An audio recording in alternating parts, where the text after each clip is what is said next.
రాగుమా తర్వాత వేయించుకోవచ్చు. ఇంకా జరు చల్లటి గుర్తు కాసి చేయగలుగుతారండి మీరు.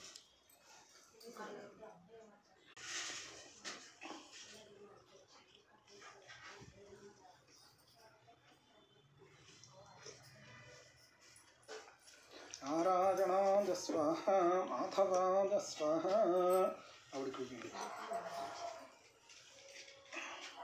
కేశవాయ నమః నారాయణాయ నమః మాధవాయ నమః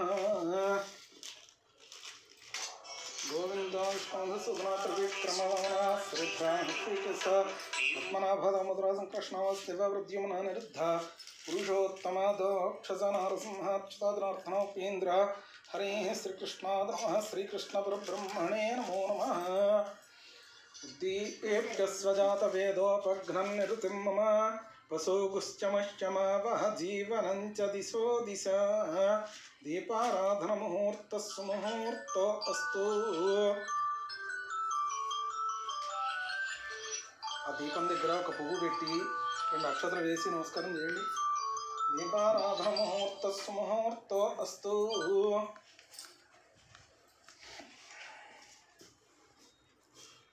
ఓం గణానాం గణపతిగం హవామహే కవిం కవీనాస్రవస్తమం జ్యేష్ఠరాజం బ్రహ్మణాం బ్రహ్మణస్పద ఆనశృణ్వన్నోతిభిः సీదసాదనం.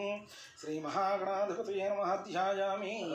ఆ గణపతి మీద ఒక పువ్వు 2 అక్షతలు వేసి నమస్కారం చేసుకోండి. మీరు కూడా 2 అక్షతలు ఇక్కడ నుంచి వేసేయడానికి అవుతుంది.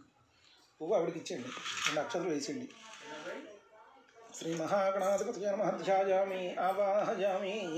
నవరత్నాఖ్యత సింహాసనం సమర్పయామి. ఈ ఆకుతో నీళ్ళ చుట్టుకెళ్ళమ్మా స్వామి మీద. పాదయోః పాద్యం సమర్పయామి. హస్తయోః అర్ఘ్యం సమర్పయామి. ముఖే ఆచమనీయం సమర్పయామి. స్నపయామి. శ్రీ మహాగణాధిపతయే నమః. స్నానం సమర్పయామి. స్నానానంతరం శుద్ధాచమనీయం సమర్పయామి. ఒక పువ్వు పెట్టాము. వస్త్రయుగ్మం సమర్పయామి. యజ్ఞోపవీతం సమర్పయామి. అమ్మా ఈ ఉంగరం వేలుతోటి గంధం తీసుకుని ఇట్లా వేయి స్వామి మీద. అగో గంధం దాంట్లో ఉంది ఇప్పుడు. గంధద్వారాంధ్రాదర్శాం నిత్యపుష్టాం కరీషిణి ఈశ్వరీగం సర్వభూతానాం తామిహోపహ్వయే శ్రియం దివ్యశ్రీ చందనం సమర్పయామి. శ్రీ మహాగణాధిపతయే నమః. దూర్వాక్షతై పూజయామి. అక్షతలు ఇలా చేతిలో వేసుకుని 2 గింజలు ఇలా పూజ చేయండి. ఎడం చేతిలో వేసుకోండి. కుడి చేతితోటి 2 గింజలు పూజ చేయండి. ఓం సుముఖాయ నమః. ఓం ఏకదంతాయ నమః. ఓం కపిలాయ నమః. ఓం